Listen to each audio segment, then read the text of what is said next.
નમસ્કાર દર્શક મિત્રો, એસડી ન્યૂઝ ગુજરાતી ચેનલ પર આપનું સ્વાગત છે અને હું આપની સાથે વૈશાલી પુવારુ કરીશું નજર આજના સમાચારો પર। જંબુસર તાલુકાના ડાભા ગામમાં આજે ઈદે મિલાદુન નબીના પવિત્ર તહેવાર લઈને હિન્દુ મુસ્લિમ એકતાનું સુંદર ઉદાહરણ જોવા મળ્યું હતું। તહેવારની ઉજવણીમાં ગામના હિન્દુ અને મુસ્લિમ સમાજના આગેવાનો તેમજ ગ્રામજનો મોટી સંખ્યામાં ઉપસ્થિત રહ્યા હતા। આ પ્રસંગે વેડજ પોલીસ સ્ટેશનનો સ્ટાફ પણ હાજર રહી શાંતિ અને સલામતી જળવાઈ રહે તે માટે બંદોબસ્તમાં જોડાયો હતો। ગામમાં ભાઈચારા અને કોમી એકતાનો સંદેશ આપતી ઉજવણી કરવામાં આવી હતી। હિન્દુ સમાજના ભાઈઓએ પણ ઈદે મિલાદની ઉજવણીમાં હાજરી આપી મુસ્લિમ સમાજને શુભેચ્છાઓ પાઠવી હતી।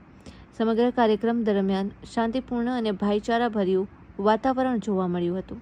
ડાભા ગામના ગ્રામજનોએ હિન્દુ મુસ્લિમ એકતાની પરંપરાને જાળવી રાખી સમાજમાં પ્રેમ, એકતા અને ભાઈચારાનો સુંદર સંદેશ આપ્યો હતો। Reporter Saddam Malik, Jambusar, SD news Gujarati. આજે ડાભા ગામે ઈદે મિલાદનો જે પવિત્ર તહેવાર છે એ નિમિત્તે હું ડાભા ગામના સર્વે મુસ્લિમ ભાઈઓ બહેનોને શુભકામના પાઠવું છું કે હજરત પૈગંબર મુહમ્મદની રહેમત, પ્રેમ, પ્રકાશ આપના જીવનમાં સદા પ્રકાશિત રહે અને ડાભા ગામ ઉન્નતિના શિખરે પહોંચે એવી શુભકામના સહ બધાને શુભકામના પાઠવું છું। વંદે માતરમ, ભારત માતા કી જય, જય જય કરી।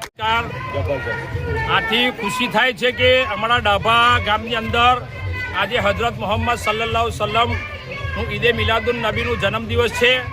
તેની અંદર અમારા ડાભા ગામના તમામ મુસ્લિમ સમાજ, તમામ ગામના હિન્દુ સમાજ એકતાથી તહેવાર ઉજવી રહ્યા છે ને હિન્દુ સમાજના તમામ લોકોએ અહીંયા કોણ અને અમારું સ્વાગત કરેલું છે।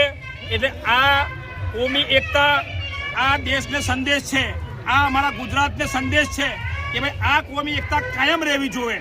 આખા દેશમાં આ હિન્દુ મુસ્લિમ કોમી એકતા કાયમ રહેવી જોઈએ। જે અમારા ગામની અંદર છે એવી કોમી એકતા આખા દેશમાં કાયમ રહેવી જોઈએ ને અમારા ગામના હિન્દુઓની પહેલેથી જ અમારી જોડે એક કોમી એકતા છે ને અમારા ગામના હિન્દુ કોઈ બી તહેવાર હોય એમાં બી અમે પણ એ પ્રમાણનો સહયોગ આપીએ છીએ। આગળ ગણપતિના તહેવારની અંદર તમામ મુસ્લિમો ઈદે મિલાદની જે હિન્દુ લોકોએ અમને જે સહકાર અને તહેવારનું ઉત્સાહ અમારી જોડે મનાવ્યું છે એવી રીતે ગણપતિના ઉત્સવની અંદર અમે તે પ્રમાણે ઉત્સાહ મનાવીશું। જય હિન્દ, જય ભારત।